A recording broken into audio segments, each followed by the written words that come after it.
Et par des joints étanches, les caissons formeront finalement une tranchée complète qui sera recouverte de sédiments et de roches, pour protéger le tunnel des courants marins et des ancres de navires.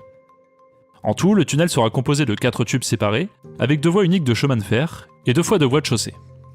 Mais ce projet n'est pas sans conséquences et soulève aussi des problématiques environnementales.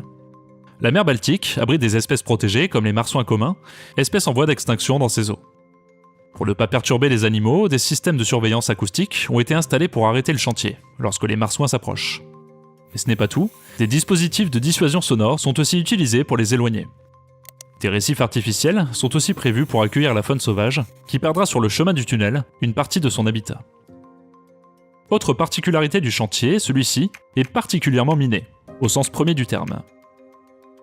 En effet, la mer Baltique est truffée d'obus et de mines qui n'ont pas explosé, datant de la Deuxième Guerre mondiale. Environ 1,6 million de tonnes de munitions anciennes se trouvent encore au fond de la mer du Nord et de la mer Baltique allemande.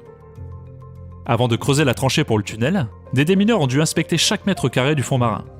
Des munitions non explosées, incluant des grenades de profondeur de type D et pesant 125 kg, ont été découvertes dans les parties danoises et allemandes du détroit de Fehmarnbelt et ont depuis été récupérées et rendues inoffensives.